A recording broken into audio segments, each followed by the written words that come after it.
remember that it was very windy. As a typhoon bears down on Taiwan, a 747 hurtles down the runway at Chiang Kai-shek Airport. V1. V1. Your chances of being in an airplane crash are vanishingly small. At a certain time, the plane kind of lost it. On October the 31st, 2000, 159 passengers could not beat the odds. The midsection people, they were killed by and smoke. Many are left wondering. I was in the rear section of the aircraft. Could the key to surviving a plane crash be a matter of choosing the right seat? Run as far away as you can!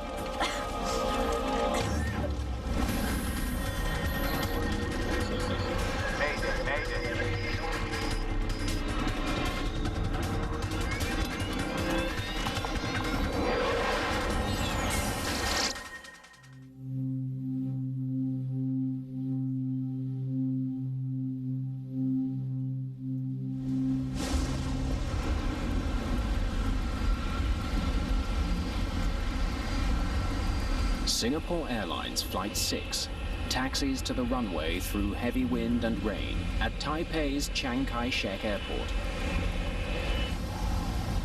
Taiwan sits inside Asia's infamous Typhoon Alley, and tonight the island nation is bracing for the worst. Every year we have 3 to 4 typhoons. It was a terrible night for the stormy weather, strong wind, heavy rain. Typhoon Jiangsen, with winds of 160 kilometers an hour, is closing in fast.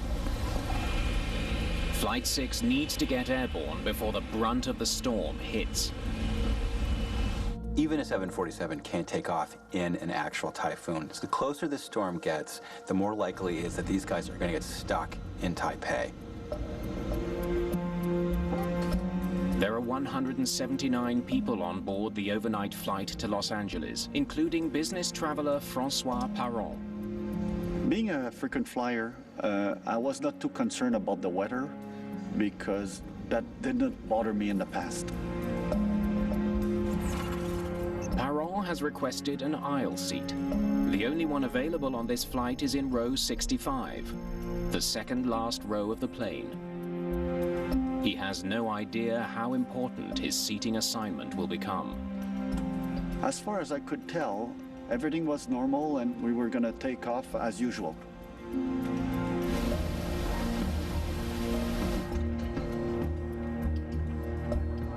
Singapore 6, for your information, surface wind 020 at 24, gust 43. Thank you, sir. Singapore 6. Let me know when it hits 30. If the crosswind hits 30 knots, the crew will have to abandon their takeoff. As we were taxiing down the runway, I remember that it was very windy and that the plane was moving left to right.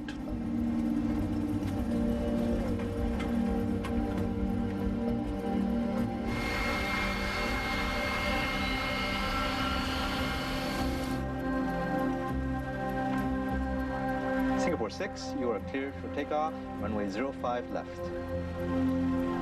Okay, thrust left, toga, toga. Captain Fong Chi Kong decides to proceed with the takeoff. Okay, my control. The 747 accelerates towards takeoff speed, 290 kilometers an hour. V1. V1. As the plane was gaining speed to take off, at a certain time, the plane kind of lost it.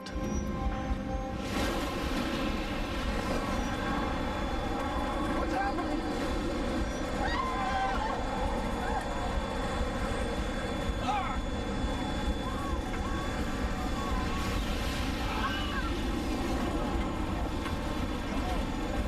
I took the safety position. Then I felt the airplane spinning around. It was like inside of a merry-go-round. I thought I was going to die. The plane's tanks are loaded with 125,000 kilograms of fuel. It ignites immediately. Then I opened my eyes and I saw a fireball coming at me. I was lucky enough to bend down and hide from the fire coming by me. I got burns on my hands and my arm.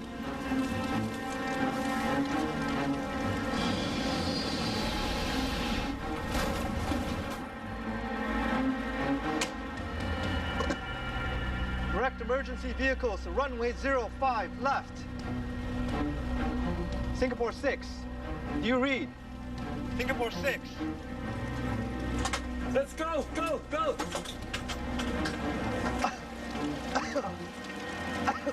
There was smoke in the airplane. We couldn't breathe.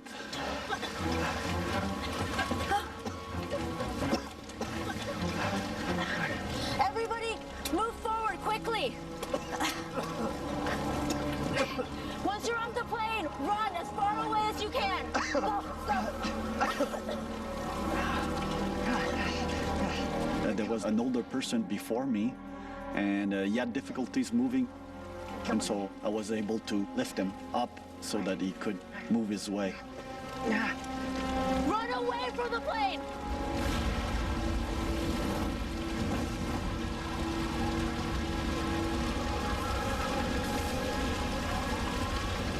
There was a stewardess there. She showed me the direction, where to run. And then we were asked to run away as fast as possible. Rescuers must battle both the flames and the violent storm. It takes about 15 minutes to control the fire and 45 minutes to extinguish all of them. So it's a difficult task for the firefighters. The massive 747 has broken into pieces. Of the 179 passengers and crew, 83 are dead. Most victims were seated in the middle of the plane, where the fuel-fed fire was most severe. Unfortunately, the midsection passengers, they were killed by the fire and smoke. The 96 survivors include all 3 pilots, some passengers in first class, and everyone in the rear section, where François Parent was seated. The tail section, they're broken apart from the midsection, and there was less fire in the tail section, and most of the people survived.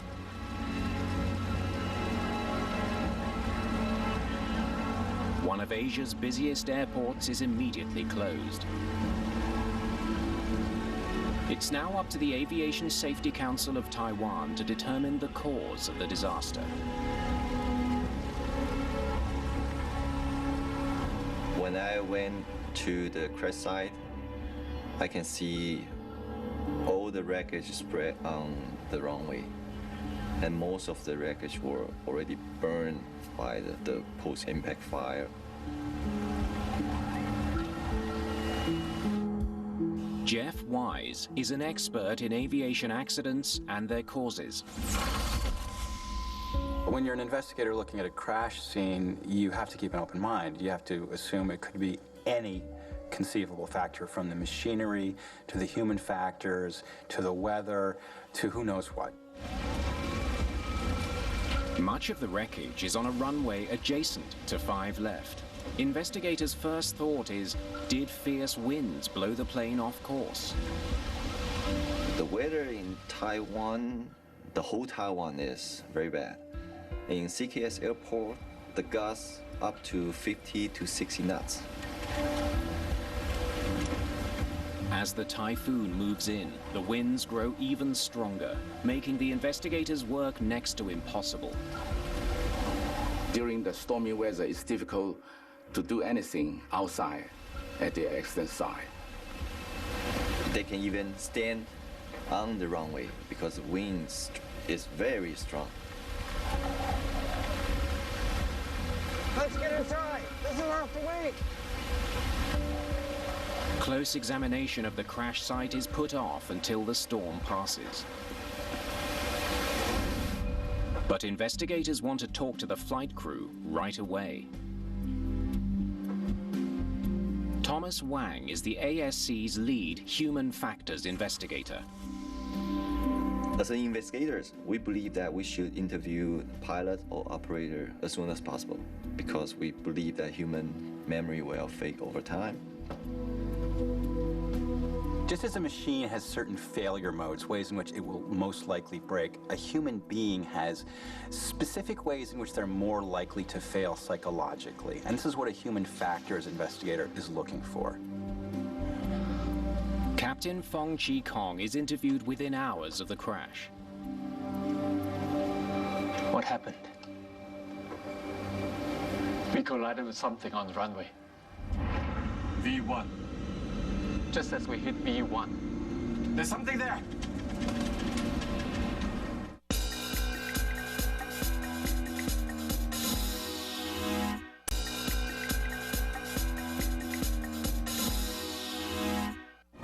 There was something on that runway. Could you tell what it was? No. We could not see all the way down the runway. What happened after you collided? We tried to pull up, but it was too late. We called for an evacuation, but the intercom was dead. Evacuate! Let's go, go, go, go! We attempted to get everyone out of the plane as quickly as possible, but the fire was so intense. There was something on that runway that should not have been there. The focus of the investigation now shifts from the weather to a potential obstacle on the runway. But the search for answers will have to wait until calmer skies return to Taipei.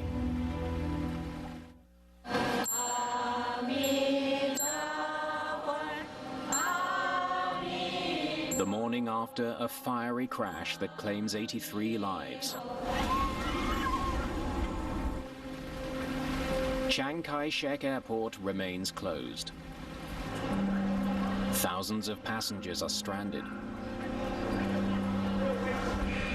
For Singapore Airlines, the accident mars an excellent safety record. It's the company's first fatal crash in 28 years.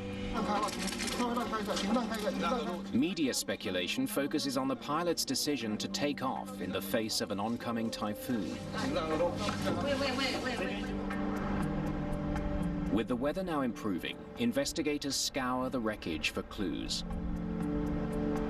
If Flight 6 collided with something on the runway, they need to figure out what it was. It's difficult for us to collect all of the information, all of the wreckage, because it's blown to everywhere. During takeoff can involve more than one aircraft. In 1990, SkyWest Metroliner preparing to take off from Los Angeles was crushed by a US Air 737 attempting to land on the same runway. 34 people were killed.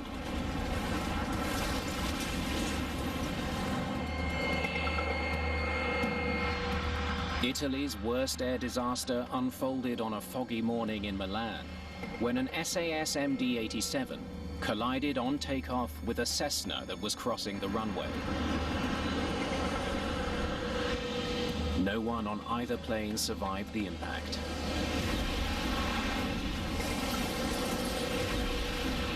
"118 people died.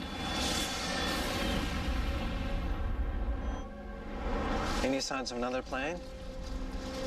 And no other flights unaccounted for. But at Chiang Kai-shek Airport, this is quickly ruled out. All of the debris appears to be from just one plane, Flight 6. He didn't hit a plane. Investigators need to identify the thousands of pieces of mangled wreckage. Part of the flap assembly. Right wing. The precise location of the pieces should tell them how the 747 came apart. On closer inspection, they make an unexpected find. It looks like pieces of construction equipment are mixed in with the aircraft debris strewn across the pavement. It wouldn't be hard to imagine some large object being blown into an engine or knocking out the windshield. There's lots of things that could have happened. Chiang Kai-shek Airport has 3 runways. Runway 6 is at the airport's south end. Runway 5 left is the one Flight 6 was using. Parallel to that is runway 5 right, a runway closed for construction. Investigators consider the possibility that loose material from the construction site could be the culprit. Maybe the heavy, strong wind blow out something and hit the aircraft, and the aircraft then crash just after the takeoff.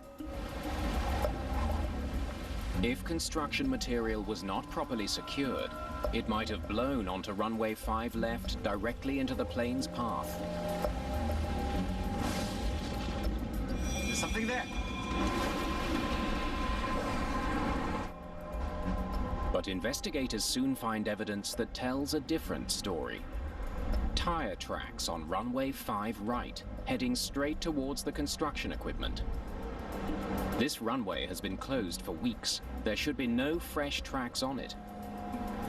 We can actually see the tire mark of this aircraft, starting from the takeoff point all the way to the first impact point. We can still see that gray tire mark on the runway.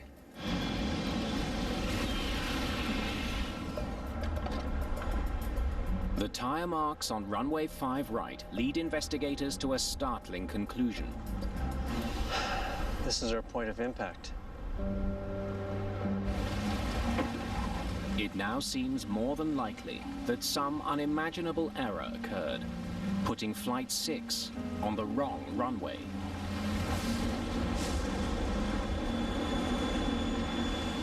We have to compare the tire mark with the data we collect from the flight data recorder and put it together. The only way to confirm the flight's route is to find the black boxes. The black box is the flight recorder and the copy voice recorder. If we have them, then we can probably find out what actually happened. Both the flight data recorder and the cockpit voice recorder are stored in the rear of the plane, the least damaged section.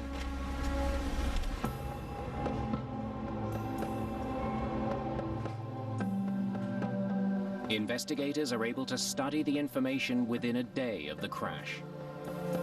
When we get the information out of the recorder, we read it, then we can know the exact position of the aircraft. They compare positioning information from the flight data recorder to a satellite image of the airport. It confirms their theory. Well, he's lining up with the wrong runway. Somehow, the plane ended up on runway 5 right instead of 5 left. 1,243 meters down the runway, he collides with the construction equipment. He was supposed to be here. How did they end up here instead? It doesn't seem like a very obvious mistake to take off on a wrong runway. It seems like the kind of thing that shouldn't happen, ever, under any circumstances. For investigators, it's hard to believe that such a fundamental error occurred. Wang decides to interview Captain Fong again. Usually we'll do an initial interview right after the accident, and then maybe wait for another day or two. Then we will re-interview again. Maybe at that time they can tell more about what happened. Did you receive this notice?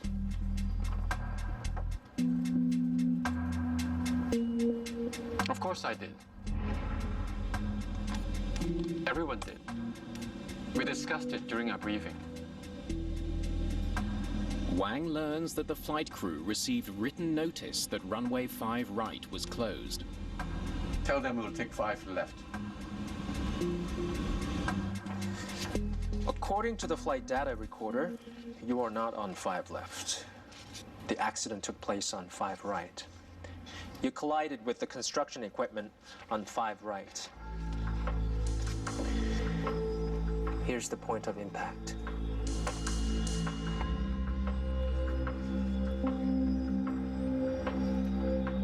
You were taking off from the wrong runway.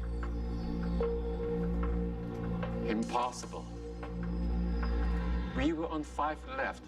I'm sure of it. The 3 pilots believe they were on the correct runway, 05 left, even after the accident happened. What makes you so sure you were on 5 left? The controller would have said if we weren't. Singapore 6, runway 05 left. Wind 020 at 28, gust 50. Cleared for takeoff.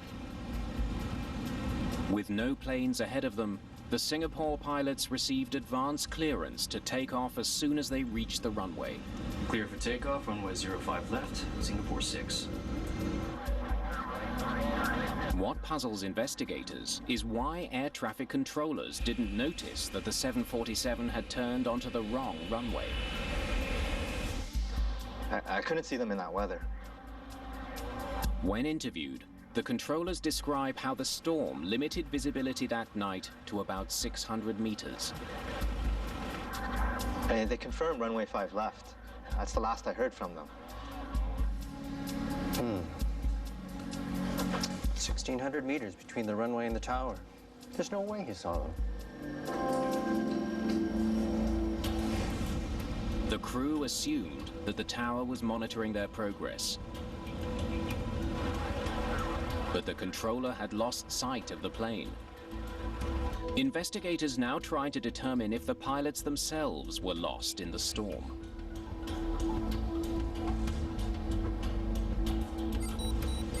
How was the visibility? Could you see where you were going the whole time? We couldn't see very far, but we could see far enough. Cyrano studied the map while I followed the taxi lights. It led us directly to the runway. Okay, green lights are here.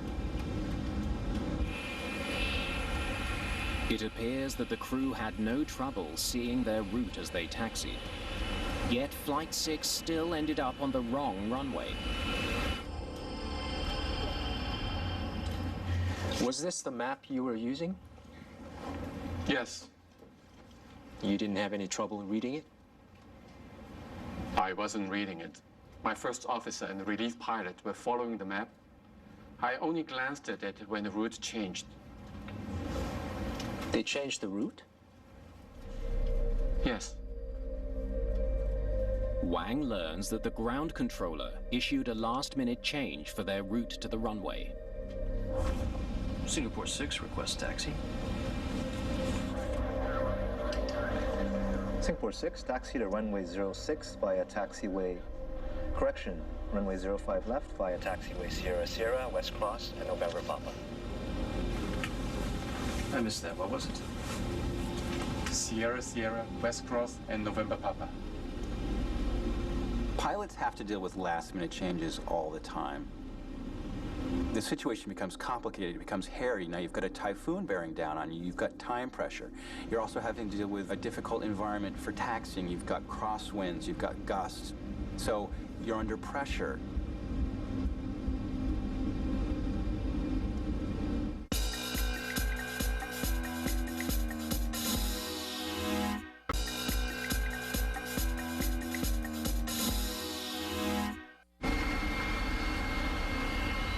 Investigators need to understand how the crew responded to that pressure. They turn to the cockpit voice recorder. If there was any confusion in the cockpit on the way to the runway, the recording could reveal it. CVR can provide investigators a sense of what the environment that the pilot are actually working in. Tell them it'll take 5 left. What's the latest weather? This is the latest. 02036, gust 52, still within limits. That's better. More on the headwind side. The crew runs through all the mandatory procedures. Taxiing slowly. Okay, turning left. Skidding right. A lot of rudder work here. Crosswinds. Yeah. They don't seem confused. What they heard was a crew that was calm, that was focused, that was doing what they needed to do. They're doing the procedure, checklist, they check the weather, they discuss the safety issues. So if pilot doing everything they're supposed to do, why didn't the accident happen?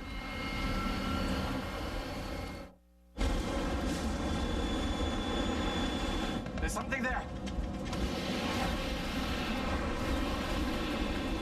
Taiwanese investigators still can't answer why the crew of Singapore Airlines Flight 6 made the fatal error of turning onto the wrong runway. They hope the crew's last moments of conversation can provide a clue. I'm going to go very slow here. Otherwise, we'll skid. Okay, 9 knots. Normally, a 747 taxis about 25 knots. On this night, they're going 9 knots. They're doing exactly what they should have done, taking it nice and slow. When you've got really strongly gusting winds, you want to taxi slowly. You've not only got to deal with the massive surface area of the tail fin behind you, but you've got a very slick, slippery runway. Okay, wind's okay. From our view, the pilot is pretty much follow the procedure and follow what they have to do. Next one's N1. Okay, second right. Second right, that's right. The plane must now taxi 260 meters further before turning onto runway 5 left. But it doesn't.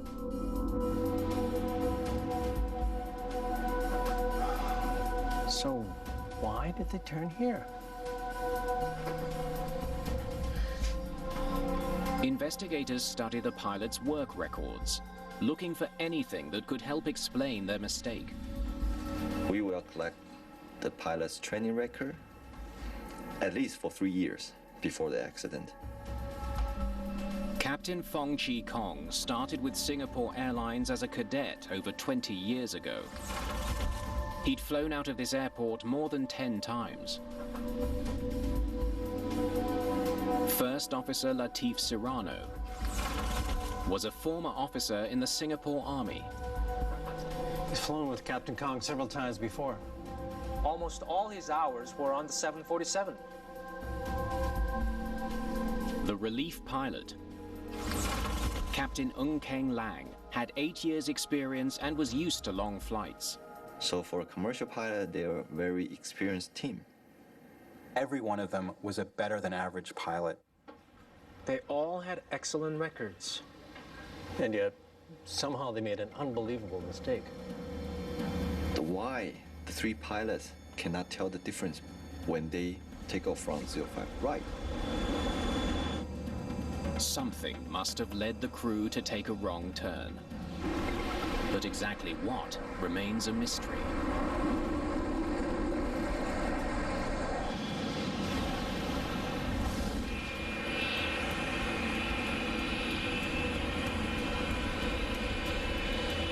Determined to find out what went wrong on Flight 6, investigators decide to put themselves in the pilot's seat, the cockpit of a 747 at Chiang Kai-shek Airport.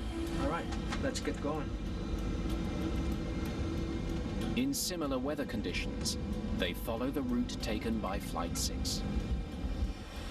We want to know what the pilot's working environment and what outside environment may affect their decision, situational awareness or their decision making during that night. They taxi slowly towards runway 5 left, matching Captain Fong's speed. Okay, take the turn on N1. nice and slow.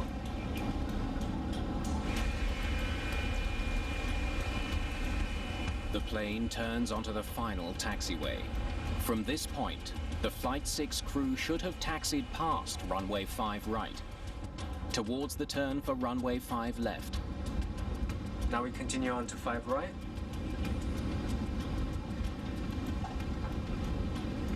How could they have missed that sign? It's huge. Signs marking 5 right are clearly visible from the cockpit. But investigators see nothing that would tell a pilot the runway is out of service. There is no indication that this runway is closed. Green lights as far as I can see. They were seeing ambiguous information. There were some signs that it was a runway. There were some signs it wasn't a runway. But because they were expecting to see a runway, that's what they saw. But inside the cockpit, there is an indication that the plane is on the wrong runway. The instrument landing system isn't locking onto a beacon that should be dead ahead. This should tell you something's not right. If the plane had been on the correct runway, the display would have been centered. Before departing, pilots program the plane's computer to lock on to a beacon at the end of their designated runway. Flight 6's navigation system would have been scanning for that signal just before takeoff. The beacon was clearly off to their left, not ahead of them. Investigators need to know how the pilots could have missed this obvious sign. They once again study the information from the FDR and compare it to the cockpit voice recorder. Okay. It's coming in fast. The longer we delay, the worse it's going to get. Agreed. The voice recording reveals that the crew wanted to get off the ground before conditions got any worse.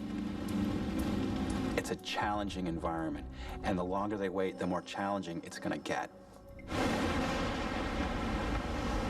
Typhoon Jiangsen is bearing down on Taipei, threatening to ground all flights at Chiang Kai-shek Airport. The crew of Flight 6 knows their 14-hour journey to Los Angeles is on the verge of being cancelled. 2-4, gust, 4-3. Relief pilot Ng needs to carefully calculate the crosswinds, checking to see if they've exceeded 30 knots, the point at which they will have to abort the flight. Wind direction during takeoff is critical. Pilots want to fly into a headwind to attain maximum lift. A strong crosswind can literally blow a plane off the runway. Singapore 6, runway 05 left. Wind 020 at 28, gust 50. Cleared for takeoff. Right now, the pilots are passing signs that clearly identify the runways. What happens in the next few seconds is the key to why they missed them.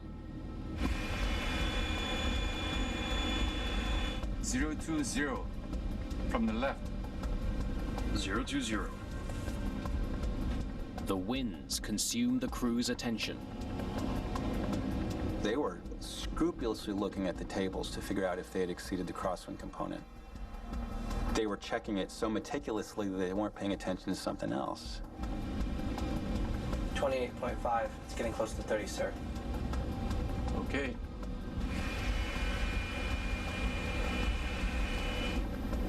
The captain was taxiing the aircraft in very slow speed, and the first officer is doing the before takeoff checklist, and the relief pilot is working on the crosswind component.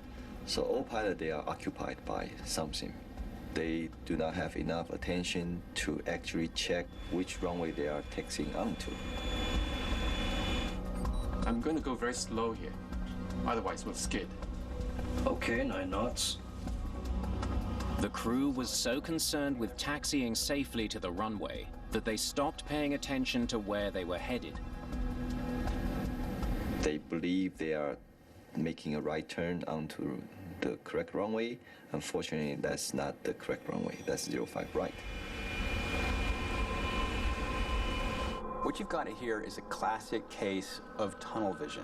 You've got pilots who are working under enormous stress, time pressure, the safety of their passengers are of concern, and so their ability to deal with multiple streams of information is becoming narrower and narrower.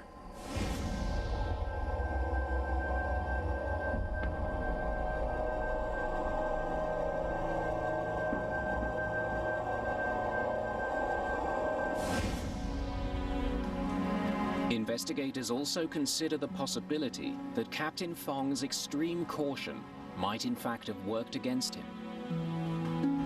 Okay, 9 knots. The captain intentionally taxis slowly.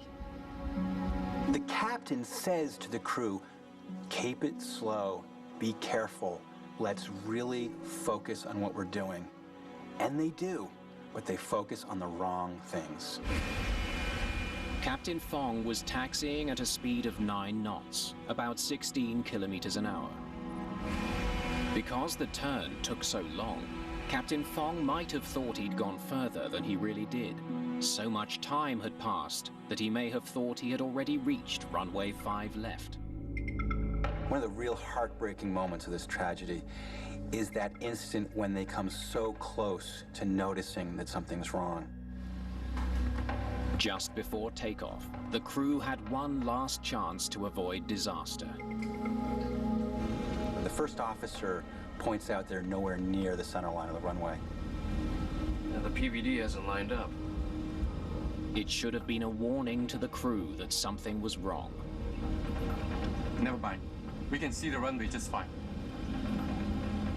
Captain Fong ignores the warning. The big irony of this crash is that they were taking off in very dangerous circumstances, near the limit of what their plane was capable of handling. But it wasn't the weather that did them in, but rather the pressure of dealing with the storm distracted them from what turned out to be the real question: were they in the right place? Ready, sir. Left aileron into wind. The human brain is always trying to convince itself that it has a complete picture of what's going on. And so that when contradictory information comes in, there's a tendency called confirmation bias to ignore it and to concentrate on what you think is happening. Okay, my control. V1. V1.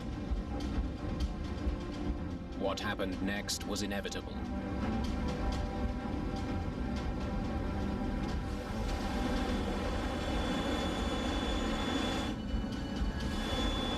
There's something there. There's the point of impact. The clues were there. They ignored them. The entire tragedy would have been avoided if the crew had picked up even one of these clues.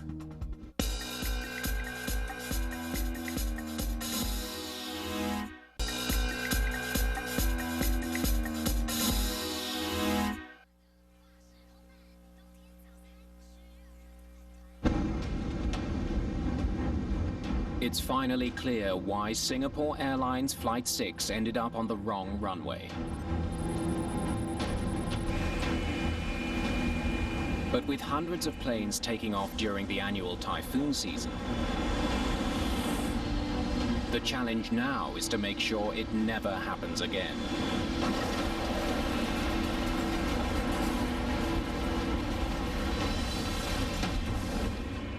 Taiwan's Aviation Safety Council recommends swift changes to pilots' procedures and training. They recommend more frequent communication between controllers and pilots who are taxiing in poor weather. Pilots must now report each of their movements to the controller as they make them. Currently turning left onto taxiway November 1. New checklists are also designed, which include a visual confirmation step, forcing pilots to confirm that they're on the correct runway before they take off. Chiang Kai-shek Airport comes under criticism for keeping an out-of-service runway lit and for failing to either barricade or clearly mark it closed. Chiang Kai-shek was not compliant with current international airport regulations. They didn't have the ground radar that would have told the tower where this plane actually was. In aviation, fatal crashes are the most powerful catalysts for change. Following the disaster, authorities install ground radar at the airport in Taipei. It allows the tower to track a plane's position, even in bad weather.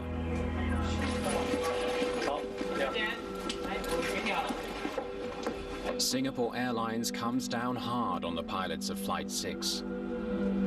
The captain and first officer both lose their jobs.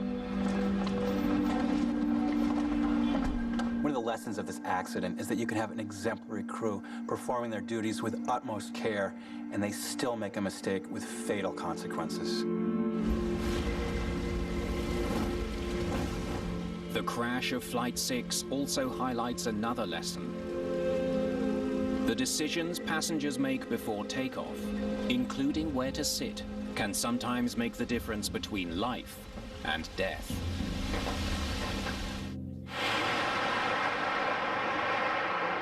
Following his brush with death at Taipei's Chiang Kai-shek Airport, François Parent has reason to take credit for his own survival.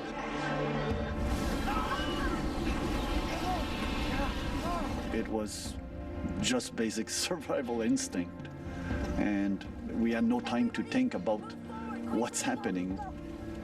When I realized that my life was at risk, I had a thought for my family, and that gave me the energy to do something to save my life. Run as far away as you can! Go, go! They say that fear is contagious, and that's particularly true in a closed environment where people are fairly densely clustered together. Move forward, quickly! Fear is contagious, but so is courage. Hey, come! Coming!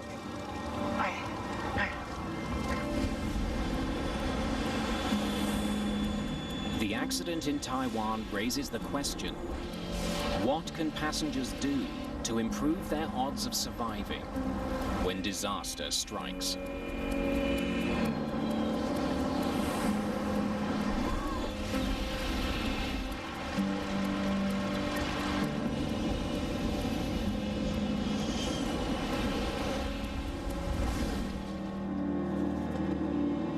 Although experts do not all agree, statistics suggest some seats are safer than others. Studies have found that there is a slightly higher percentage of survival in the back of an aircraft. During a crash, the tail section can break away from the main fuselage and the wings where fuel is stored. Though opinions vary, some statistics show that passengers seated at the rear of the plane have the highest average survival rate, 69%. In the over-wing section, that number drops to 56%. In the forward section, your odds of surviving a crash are less than even, 49%. Many experts believe that sitting within 5 rows of an exit gives you the best chance of survival. Also, aisle seats are slightly safer than window seats. I was sitting on an aisle seat in the rear of the aircraft. Most accidents take place on takeoff and in landing. So if you're concerned about surviving on an airplane, that's the time to pay attention. This plane is equipped with 10 exits, 4 at the front, 4 at the back, and 1 over each wing. Please make sure the passengers listen to the safety briefing, they know what they have to do in the first seconds.